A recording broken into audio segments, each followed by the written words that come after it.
Tobago. Wake, people, wake. John Harry Abuku Point dead. Who here tell Chawan? That means tell others. You get it? Yeah. Right. Now, to give you a little bit more about this story, 2 traveling professors and 3 journalists came here. They were Englishmen. And 1 African professor from Africa came in about 2 weeks after. And you know what they told me? Mr. Leacock, you are nicely dressed up here in your master's clothes. I said, yes, my master's clothes. But you notice you have some other guys here? Look up here. We dress the same after emancipation. We dress the same after emancipation. Right? So this is the reason why, as you see me here now, that's why I have on the African suit. And I have it here with my son and riding an elephant. Some time back I took this picture in Miami, but they took me to a circus. Right? You get it? Well, when you finish telling me. You get it? Well, these are some of the people who actually help on your project.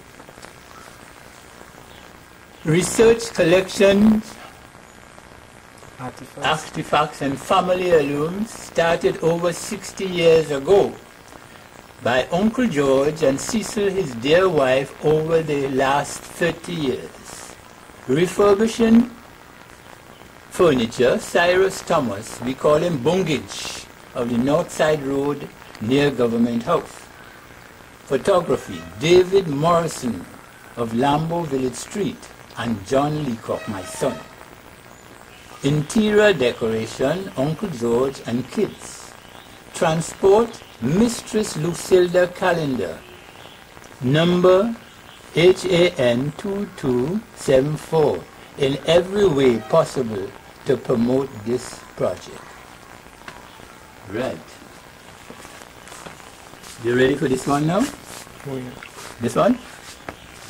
This is my family tree, eh? Armstrong Fruitful Tree. Many years ago, after an unrest on the island, Samuel Armstrong, Chief Police, and wife Rosa were appointed from British Guyana to supervise Tobago Police. Police station on Customs Street, Scarborough, building now occupied by Immigration Division. Then came 7 children, George, a postman and shoemaker, Alan, a goldsmith and watch repairer, Charles, small business, Richard, agriculture, horticulturist, Gussie, sailor, Flinky, handicraft, knitting, seines and cast nets, and fishing, Harriet, only daughter, church worker EC. George Armstrong, which was my grandfather, married Emma Gordon, produced 6 children. First daughter, Gertrude, married to John Leslie Leacock from Barbados. On December the 2nd, 1908, they had 5 kids. This is the way George Leacock Sr., I have a son named George too, came to have done this,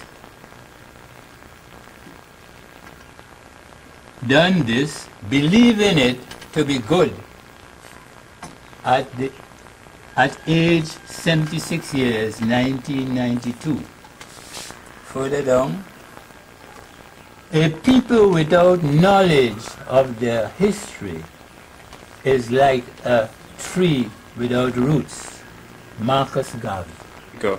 This 4-post bed is actually, it could be 400 years because it was the owners of the Franklin Estate home who handed it down to my great-grandmother, and it passed from then on to now through the 7th generation. Now I had it tucked away for my purpose in collections. But a relative of mine went and cut up 2 legs, unknown to me, for making reading lamps. Well. I had to get Thomas from Government House Road, as I told you who he is. We call him Bungage, to build 2 legs, similar to the 2 that was left. Now you'll notice that the headpiece with the engraving is not on, neither the canopy. Those are to come. But you see the patchwork, that's how my great-grandmother had it all the years along. Now, this family bed served many generations and still serving. Mother Mac was the first owner.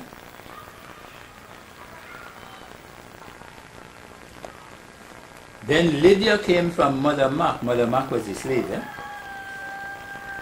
Then Emma came from Lydia. And Gertrude came from Emma. Gertrude is my mother. Then I came from Gertrude. And I have a son named George. And George have a daughter named Yolande. So that makes it 7 generations.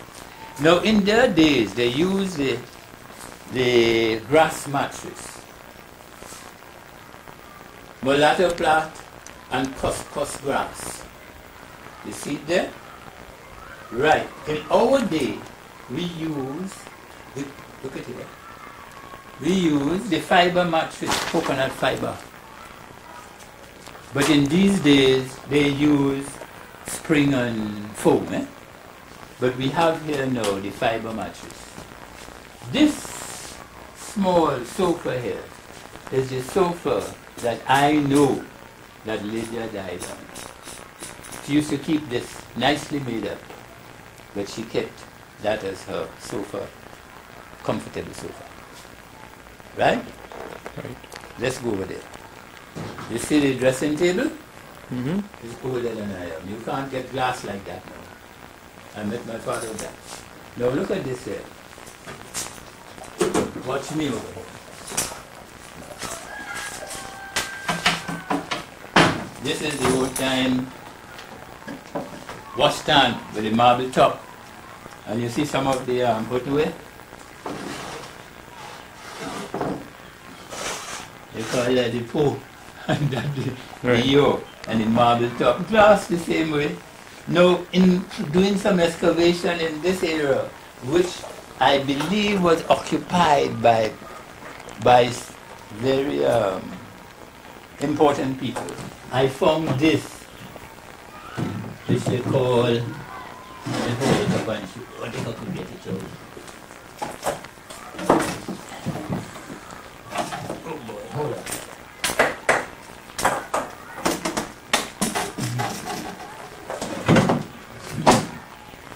A French pocham, Frenchman pocham. They didn't have utensils like us.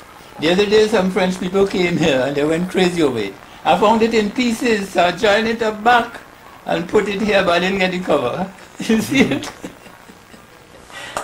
Oh boy. Nice. One minute, Evan.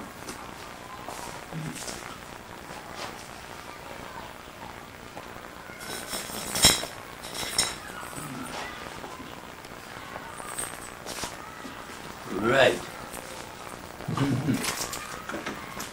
Okay. Now this is the traveling trunk, with all the different sections. So we'll just get you saying that. See? With all the different sections. Okay, 1, 2, 3. Say it. Now we're going into area, what is it, exhibit number 3. Okay. I don't know if you have all that film to take all this. Well, we got another half an hour worth of film Right. anyway, Watch so me we here. can do it. Before you go further. Okay, what are you going to say? Now you notice here is decorated in red, white and blue. That's the English colors. Look at it. Right? Those English. Right. That's a French flag. No, they're the English colors. Red, white and blue. They call it the Montini. What type of flag is that? Well, I'm going to show you. Okay. Now, you notice this guy here? Okay, let's start with him. Okay, 1, 2, 3. Go. Very Got him. Right. They played a match against the Tobago side. You would find some of the most outstanding cricketers there, like Constantine, Ben Seeley, and many others. Their names are there. They played a side of cricket against Tobago in 1925. Now, this under here was the Tobago when we had our own horse racing in Tobago. And this was the sweepstake in those days, but now they changed it over to lottery. It was just 2 shillings. A crown colony government.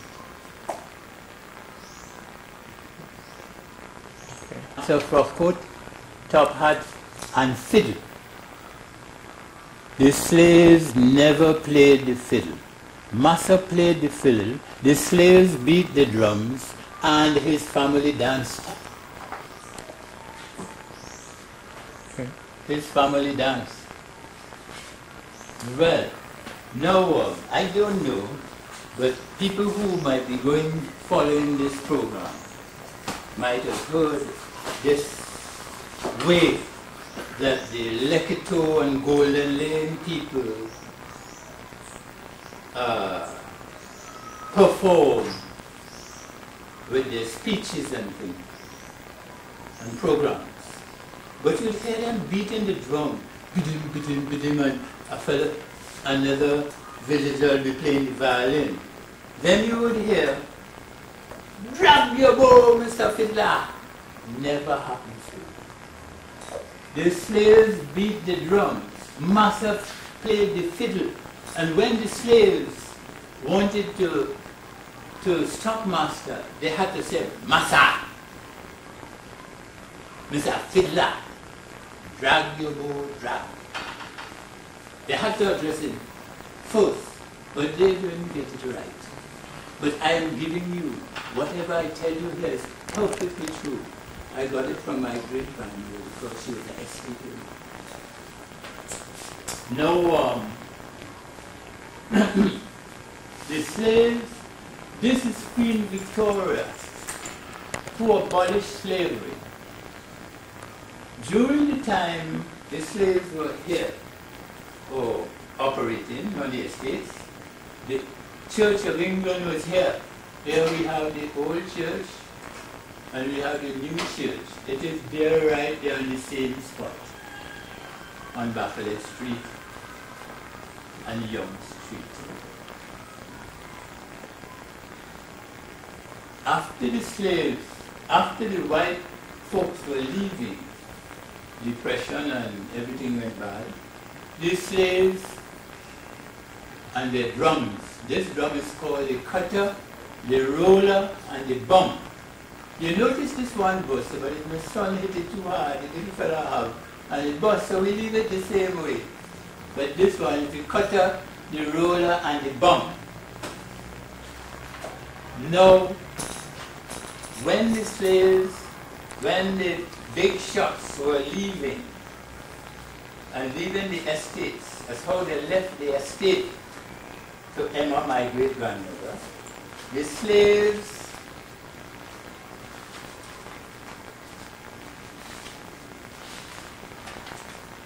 made a song and beat the drums. And they sang this song while beating the drum. Massa and Mrs. Goodbye, goodbye. That means goodbye, goodbye. Say howdy far away. Say howdy for us. To Queen Victoria. Are your mama well let her we free? Say howdy far away. Are your mama who let her we free? You get that? Well, when 1 year passed, they made another song and they beat the drums. Song number 2. First a harvest come at last, all mulatta nyam lam grass. In other words, the mulattoes would starve because they're not working for them again. First a harvest come at last, all mulatta will catch their ass. You get it? Yeah. Well, now with the Anglicans, let me read this one. I can't give you everything one time, it will take you some time because I kept all these records, but you know I didn't even write it down. It's just I remember it like poetry. Lydia Martin, my great-grandmother, told me this fact about the Church of England, now Anglican, EC Anglican. On the entrance of the original building facing north, a sign read as follows: slaves and dogs keep out. Slaves and dogs keep out. Master and family in horse and carriage attended service. Slaves trotted aside with a bundle of grass, a copper of water, and attended to the horse and carriage. After emancipation, the slaves became Christians. The sign was removed and they were allowed to worship. My grandmother, Emma's husband, George Armstrong, was a shoemaker by trade. He did good business, building large black boots with the Cricks for Zuku, Kroko, and others, who would always meet the church service late with the Cricks on his boots. You know, when you mash them big black boots, they go Cricks, Cricks. The parson and all others will recognize that he was present or any other slave who had on the big black boots, which was made by Armstrong. This is basically the reason why, up to this present time, Tobagonians, or say Tobagonians, are always late for functions. It's based in me.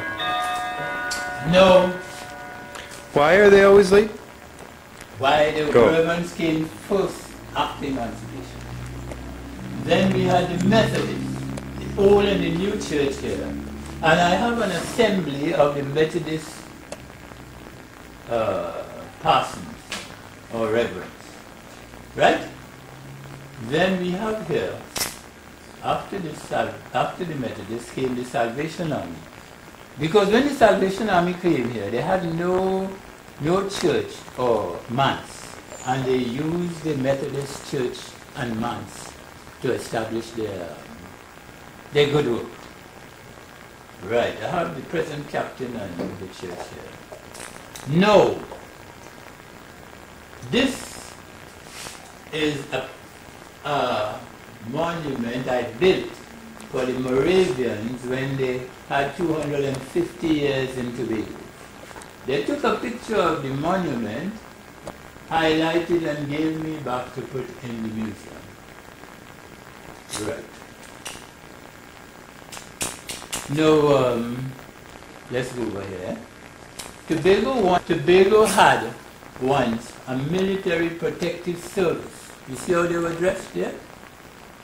In riding breeches, cocked hats and helmets and, leggings and so. Well, there's just a special side of people who could have been enjoying that, and there it is. A part of it. The helmet and the sash.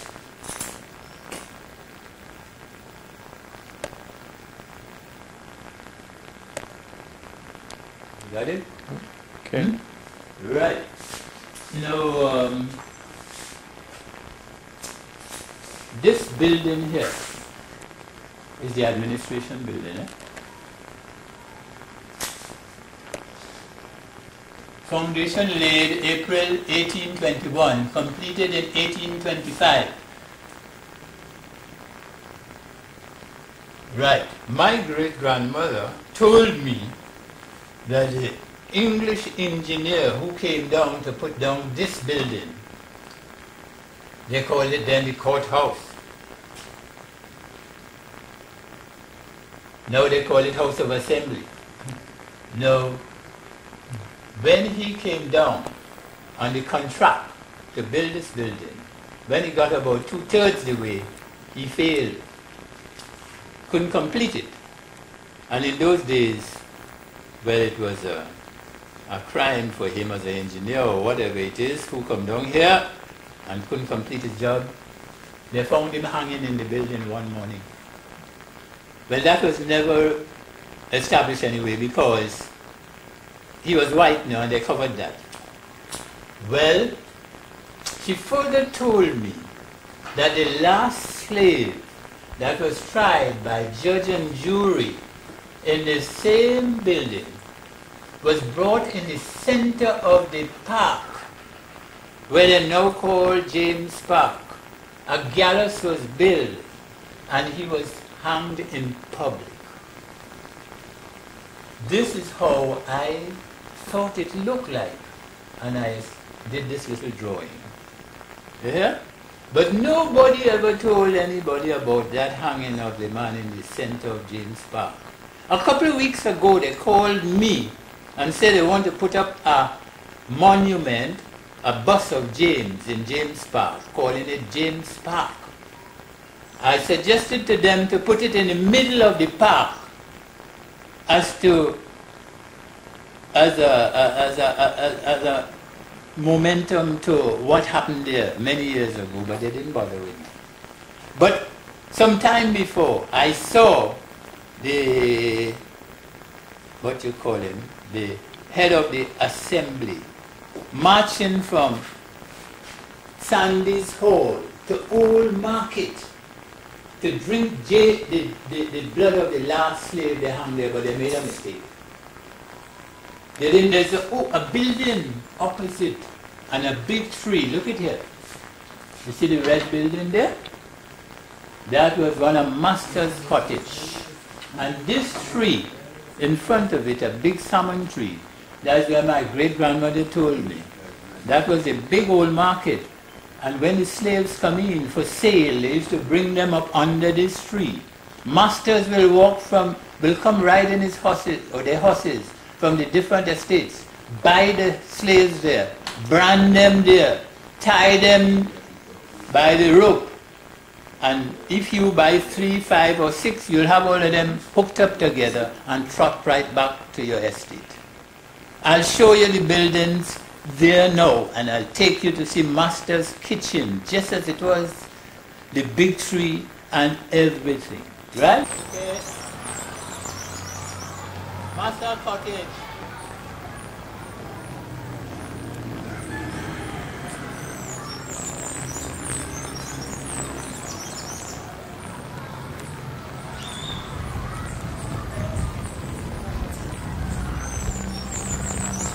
Master cottage, and this is the monk step.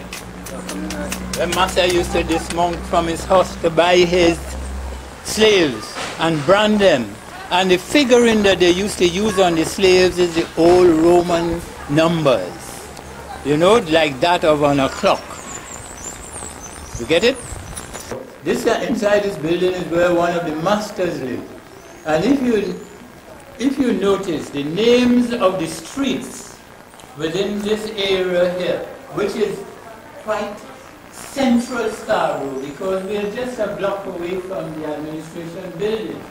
And all these buildings were built from the blocks that were brought from England as ballast when they came down in return to take sugar, molasses, and rum. Look at one of the buildings that got destroyed by fire there. You'll see the same blocks. Open the gate. Open the door and you'll see. Oh, look up there, you'll see one of the buildings. You see it?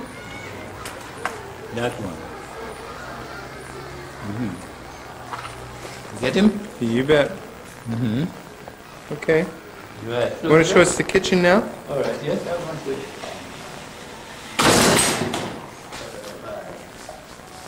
Oh boy.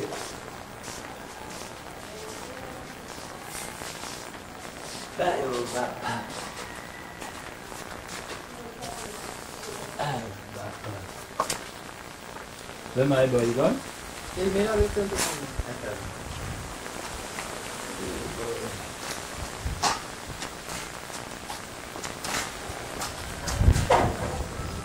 This area here is where Master used to keep his horse and carriage.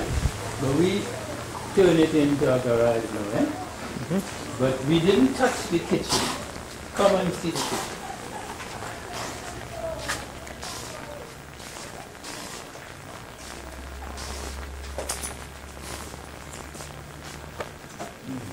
Don't hold on this, eh? Come in. You notice the kitchen? Built from the same bricks. Look at the oven there. Look at the far side here. The three-legged iron pot. The demijohn that they used to keep the rum in, and the jar. The flambeau and the mortar.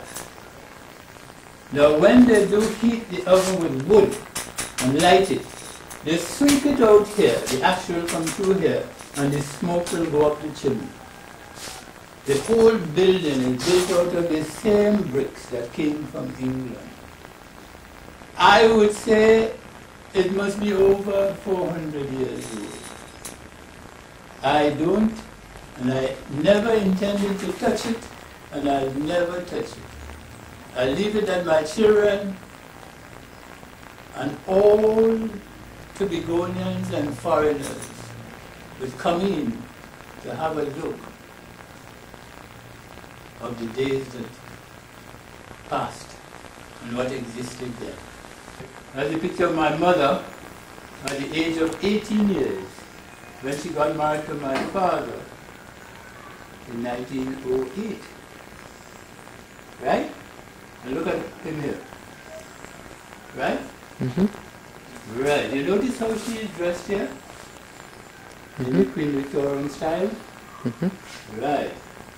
Well, we have a small picture here when he came as a mounted man. He was a Barbadian who joined the Trinidad Constabulary and then transferred to Tobago. That's how he happened to be attracted by this craft. No, he was, as I told you, I was born in Trinidad, Belmont, in that house, number 25A Norfolk Street. Got it? Number 25A Norfolk Street. All right? Then that's my church, St. Margaret's, Belmont.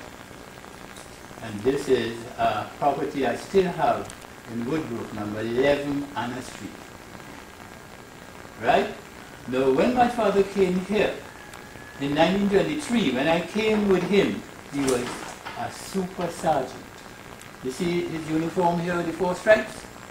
And King George's medal?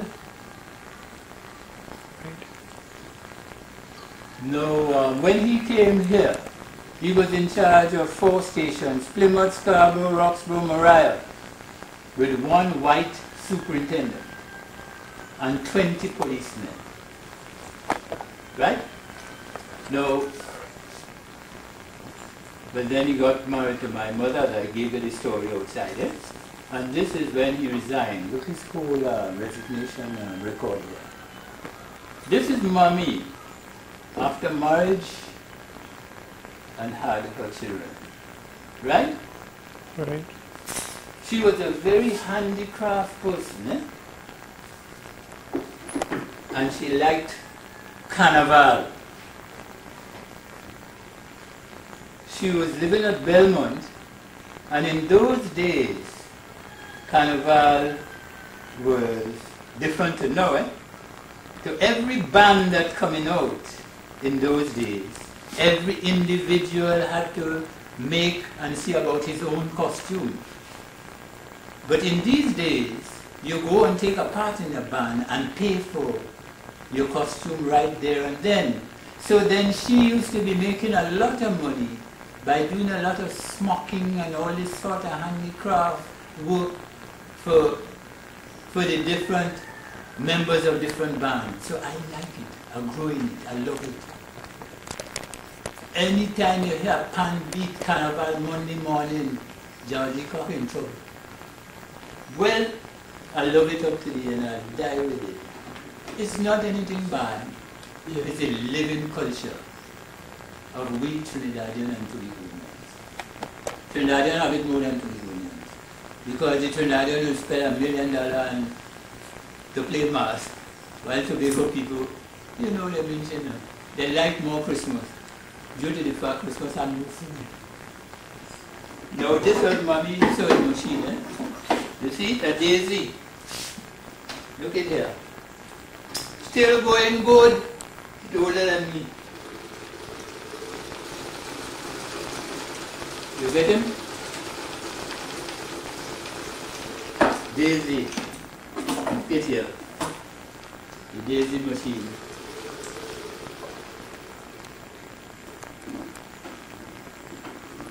Alright? Some of her handiwork. Macrame they call it. Older than I am. Still there. Right. This couch, of course, is from the estate, eh? Over 400 years old.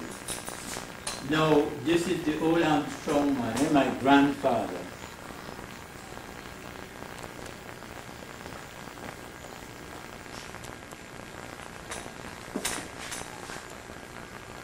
And this is Emma, his wife.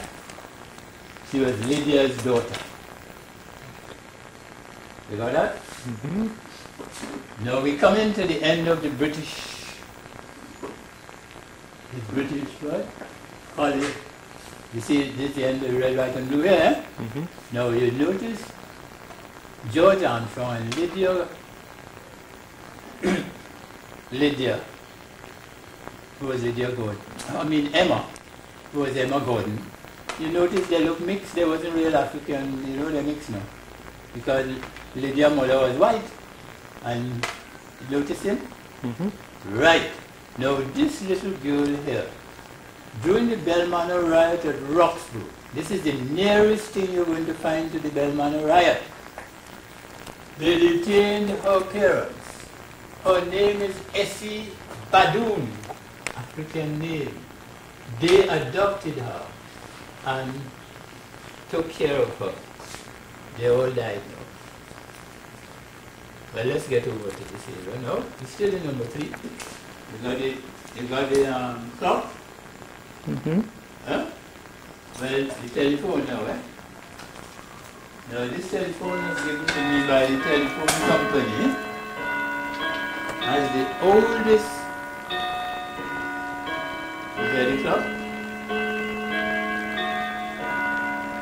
Clock coming in time, eh? It's now striking 1 o'clock. Eh? This telephone was given to me by the telephone company, TNT-EC, Trinidad and Tobago Telephone Company, as the oldest subscriber in Tobago.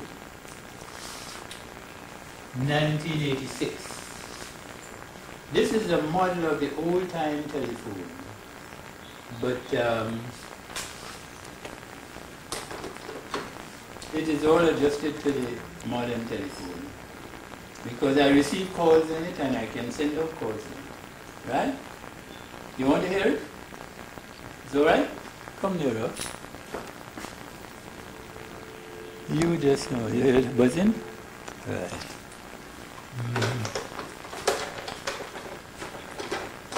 And so far the telephone. We'll be going back here now. I'm making some brochures, eh? With the same telephone, eh? With my picture, with a little sign reading, answering the telephone, eh? Hello, hello, instead, hello, hello. Heritage. Not take too long for come see and hear how them live long before time. You get it? You understand that? Come and see how them live long before time. Everything right here. Now we're going back to a little bit more on the Trinidad and Tobago side.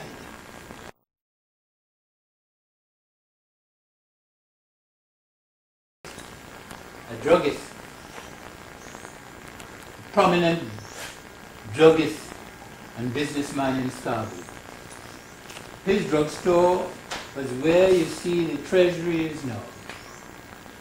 Then he was succeeded by I.A. Hope, a hardware dealer, in 1932 in 1937. I.A. Hope. Isaac A. Hope. Hope was succeeded by George Leacock in 1937 to 46. He was the owner of Lowlands Estate. Lowland Estate is sold and to be developed into a tourist hotel area. Leacock was succeeded by A.P.T. James, a labor unionist, a Tobagonian, who did quite a lot of work in Tobago, and most of what they're doing now, roads, electricity, telephone, transportation, and everything, he fought for that, but he was alone. But that is what is going on now. And when Eric Williams came in, well, his program was followed up. James' program was followed up by Eric Williams. Eric Williams brought the flag. Then the first Governor General we had was Solomon Hochoy. He was Chinese. Then Eric Williams died, and he was succeeded by George, what is his name again? Chambers. And after George Chambers, we got Robinson. Right. Let's get on to this is the area thing. This was our first president, Ellis Clark. Ellis Clark, first president. This is the present one. What's his name? Hassan Ali. A very nice man. I worked with him. And at one time, he and his wife was magistrate, and she taught at the Bishop High School in Tobago. And I knew him personally. But since he's president and reached to that height, we never met. But I hope to meet him someday. Now, Ellis Clark was also the first scout in Trinidad. And this is Tobago's first scout, with quite a lot of honors. And he traveled a lot. His name is Lytton Sibro from Mason Hall. He died about 8 to 9 months ago. And just before he died, about 3 months, he brought his whole album here with all his whole scouting career and asked to put it here. Here is his hat. See it? And much of it is his belt, his whistle, and the whole album of his whole history. We have it here. So whenever the scouts and guides come to Tobago, they should come in to have a look. Right. Now, the first time in the history of Tobago, secondary education was established. It was in 1925. The founder of this high school, Bishop Secondary, was Bishop Arthur Anstey. Bishop Arthur Anstey. See here? Mhm. Well, this was the first principal, R.S. Jordan.